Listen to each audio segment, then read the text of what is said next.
Akhilesh Yadav UP को अयोध्या बनाना चाहते हैं। दिल्ली से लखनऊ लौटने के रास्ते में ही उन्होंने पार्टी के कई दलित नेताओं से बातचीत की और फिर उनका प्लान बदल गया। जो अखिलेश यादव राणा सांगा को इतिहास पुरुष बता रहे थे, वही शाम होते होते कहने लगे कि रामजी लाल सुमन के घर पर हुआ हमला दलितों पर हमला है। समाजवादी पार्टी नेताओं के सुर भी बदल गए। जिस रामजी लाल सुमन जो समाजवादी पार्टी के राज्यसभा सांसद हैं, 21 मार्च को उन्होंने संसद में राणा सांगा को लेकर एक विवादित बयान दिया। हंगामा हुआ, विवाद बढ़ा तो सुमन ने अपने पैर पीछे खींच लिए। उन्होंने लिखित में खेद जताया, पर अब वही रामजी लाल सुमन अपने घर पर हुए हमले के बाद कह रहे हैं माफी मांगने का तो सवाल ही नहीं उठता। आखिर कुछ ही घंटों में कहानी पलट कैसे गई और अखिलेश यादव यूपी को अयोध्या कैसे बनाना चाहते हैं, आज इसी पर विस्तार से बात करेंगे। नमस्कार, मैं हूं पंकज झा और आप मेरे साथ देख रहे हैं पार्टी पॉलिटिक्स। बात तो शुरू हुई थी औरंगजेब से। याद करिए, अबू आसिम आजमी महाराष्ट्र के समाजवादी पार्टी के नेता, उन्होंने अचानक से औरंगजेब की नाम की एंट्री करा दी। फिर बाबर आए, फिर जिन्ना भी आए, फिर गाजी सालार मसूद आए, फिर जगह जगह यूपी के कई शहरों में गाजी सालार मसूद के नाम पर लगने वाले मेले को लेकर विवाद बढ़ा। बीच में जुम्मे के दिन होली भी आ गई। मामला लगातार हिंदू बनाम मुसलमान यानी 80 बनाम 20 का चल रहा था। समाजवादी पार्टी बैकफुट पर आ गई थी। आखिर औरंगजेब के मामले में किस तरीके से वो औरंगजेब का बचाव करे, या फिर बाबर का, या फिर जिन्ना का, या फिर गाजी सालार मसूद का।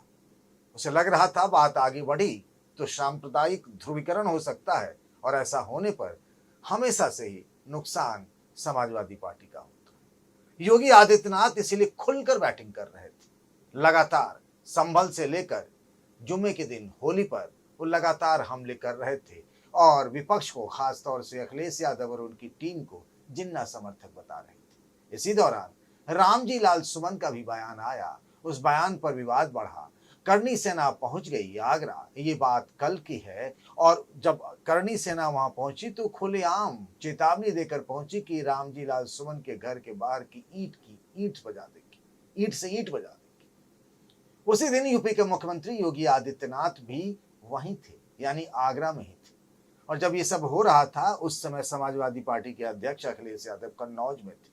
कन्नौज में वो पीताम्बरा माई के नाम पर होने वाले एक यज्ञ में थे, यानी वो वहां से हिंदुत्व का संदेश दे रहे थे, सॉफ्ट हिंदुत्व का। राजनीति भी गजब है। और करनी सेना के हजारों लोग पहुंच गए रामजी लाल सुमन के घर के बाहर। वहां हंगामा हुआ, तोड़फोड़ हुई। उस समय अखिलेश यादव का एक बयान आया। तब तक ये हमला शुरू नहीं हुआ था। उन्होंने सोशल मीडिया में शाम 4:06 के आसपास एक पोस्ट किया और कहा उन्होंने कि जो इतिहास पुरुष हैं उनका अपमान करने का तो सवाल ही नहीं उठता है। यानी ये बात उन्होंने राणा सांगा को लेकर कही। लेकिन जैसे ही सुमन के घर पर हमला हुआ, वैसे ही कहानी में ट्विस्ट आ गई। सब कुछ बदल गया। राजनीति के खेल, उसके तौर तरीके, गुणा गणित सब बदल गया। ऐसा लगा कि सुमन के घर पर हमला तो एक तरीके से वरदान हो गया समाजवादी पार्टी के लिए। रामजी लाल सुमन राज्यसभा के सांसद हैं, पहले भी लोकसभा के सांसद रहे। उनके बेटे रंजीत सुमन भी विधायक रह चुके हैं और वो दलित में भी जाटव समाज से हैं। जो जाटव बिरादरी के लोग मायावती यानी बीएसपी के अध्यक्ष मायावती और बीएसपी के वो कोर वोटर माने जाते हैं, यानी बेस वोटर, उनके समर्थक माने जाते हैं। बीएसपी मुश्किल से गुजर रही है, तो लगा अखिलेश यादव को कि आपदा में अवसर तो यही है और यहीं से वो नैरेटिव बदल सकते हैं, और इसीलिए पूरी समाजवादी पार्टी जुट गई। अब आगरा यूपी की पॉलिटिक्स का, आगरा में रामजी लाल सुमन का घर यूपी की पॉलिटिक्स का नया सेंटर बन गया है। वहां समाजवादी पार्टी के नेताओं के आने का सिलसिला शुरू हो गया है। मैं जब आपसे बात कर रहा हूं, कई सारे नेता जाकर वहां सुमन के परिवार से मिल चुके हैं। रामजी लाल सुमन तो खुद पार्लियामेंट में है, लेकिन उनके घर पर लोगों का तांता लगा हुआ है। रामगोपाल यादव गए और कहा कि भाई अगर कार्रवाई नहीं हुई, जिन लोगों ने सुमन के घर पर हमला हुआ, तो फिर हम भी ईंट से ईंट बजा देंगे। ईद के बाद ऐसा आंदोलन खड़ा करेंगे कि माहौल 2027 तक चलेगा। शिवपाल यादव भी पहुंच गए। उन्होंने भी कहा ये एक सुनियोजित साजिश है। साजिश मतलब उनके घर पर हमला, सुमन के घर पर हमला। राम गोपाल यादव और शिवपाल यादव दोनों के रिश्ते धूप और छांव, खट्टे और मीठे वाले रहे, लेकिन दोनों आज पहुंचे सुमन के घर। दोनों अखिलेश यादव के चाचा हैं। दोनों ने यही कहा कि बात बढ़ गई है। अब मामला पूरा का पूरा यूपी को अयोध्या बनाने की तैयारी है, और यहीं से अखिलेश यादव को लगता है कि उनका जो सत्ता का वनवास है वो खत्म हो सकता है। जैसे 14 सालों के वनवास के बाद साल 2017 में यूपी में बीजेपी की सत्ता में वापसी हुई थी, वैसे ही अखिलेश यादव को लगता है कि 10 साल की वनवास के बाद उनकी भी 2027 में वापसी हो सकती है। इसका ब्लूप्रिंट उन्हें सुमन के घर पर हुए हमले में नजर आने लगा है। और मैं बार बार कह रहा हूं कि वो यूपी को अयोध्या बनाना चाहते हैं, तो आखिर ये प्लान क्या है? आप भी जानते हैं कि पिछले लोकसभा चुनाव में अयोध्या, जिसकी फैजाबाद लोकसभा सीट है, क्या हुआ था? हिंदुत्व की लैबोरेटरी प्रयोगशाला कही जाने वाली अयोध्या में राम मंदिर की प्राण प्रतिष्ठा के बावजूद समाजवादी पार्टी के दलित उम्मीदवार ने बीजेपी के ठाकुर उम्मीदवार, जो सांसद भी रह चुके हैं, लल्लू सिंह को हरा दिया। नारे लग रहे थे, अयोध्या न काशी, अब की बार अवधेश पासी। यानी अवधेश प्रसाद जो पासी बिरादरी के हैं, दलितों में एक कास्ट है ये पासी, अवधेश प्रसाद ने लल्लू सिंह को हरा दिया। याद करिए, आपको लल्लू सिंह का वो विवादित बयान भी याद आ रहा होगा कि 400 सीट मिल जाएगी तो हम कुछ बड़ा करने वाले हैं, संविधान बदल जाएगा। ये नैरेटिव गया और इसकी वजह से यूपी में बीजेपी को नुकसान हुआ। अब इसी को अयोध्या फॉर्मूला कहते हैं। और अखिलेश यादव को लगता है कि रामजी लाल सुमन के घर पे हमला हुआ। रामजी लाल सुमन जाटव बिरादरी हैं। अब पूरे मामले को वो दलित बनाम ठाकुर बनाना चाहते हैं।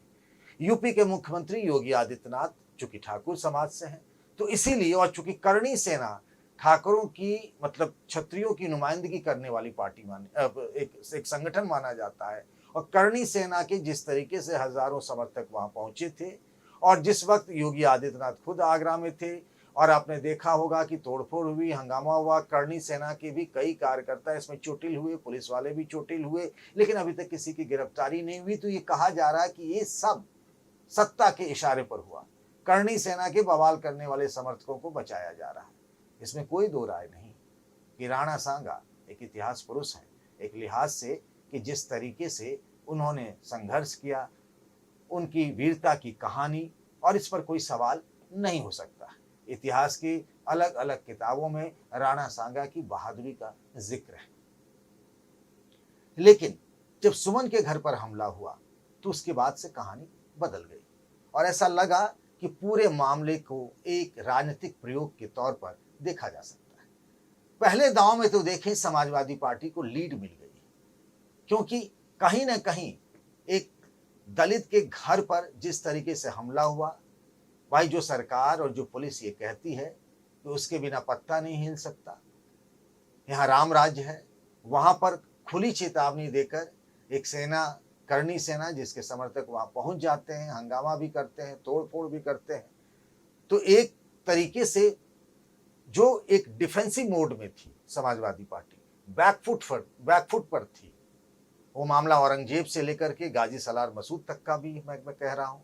गाजी सलार मसूद जिनका युद्ध हुआ था सुहेलदेव राजभर से, ऐसा लग रहा था समाजवादी पार्टी आखिर कैसे गाजी सलार मसूद जो आक्रांता था उसको वो डिफेंड करती, और दूसरी तरफ सुहेलदेव राजभर जिनको पासी बिरादरी के लोग, राजभर बिरादरी के लोग अपना भगवान मानते हैं, यानी दलित भी और अति पिछड़े भी। तो यहाँ तो एक तरीके से समाजवादी पार्टी के लिए हर तरफ खतरा ही खतरा था, आगे पहाड़ पीछे खाई जैसी स्थिति थी। लेकिन वही कहते हैं, मौका मिल गया, मौका दिया करणी सेना के समर्थकों ने। और इसीलिए जो कल तक कह रहे थे रामजी लाल सुमन कि हमें अफसोस है इस बयान पर, उन्होंने अब अपना स्टैंड बदल लिया। उनको लगता है कि अब इसी स्टैंड पर दलितों को एकजुट कर सकते हैं। जैसा मैंने कहा, मायावती की पार्टी बीएसपी लगातार कमजोर हो रही है। पिछले लोकसभा चुनाव में उसका वोट शेयर डबल डिजिट से गिरकर 9.4 हो गया।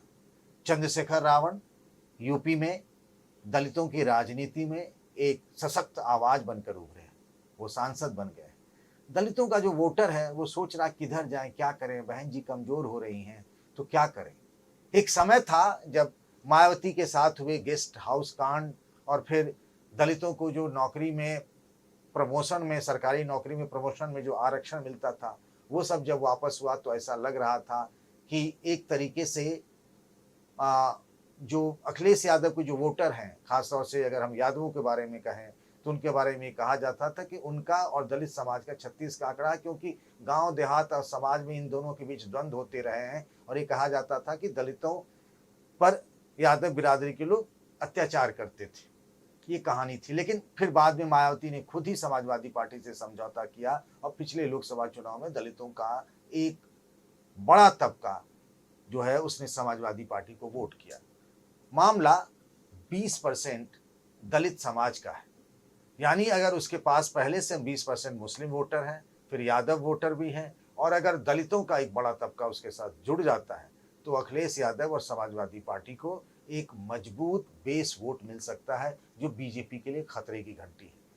शुरुआत में देखें तो राजनीति अलग अलग होती थी, समाजवादी पार्टी की और बीएसपी की भी, दोनों के बेस वोटर आपस में टकराते थे, लेकिन बदलते वक्त और हालात में जहां दलित वोटर एक उलझन में है कि हम कहां जाएं, एक ऐसा तबका है दलित वोटरों का जो किसी भी सूरत में बीजेपी की तरफ नहीं जा सकता।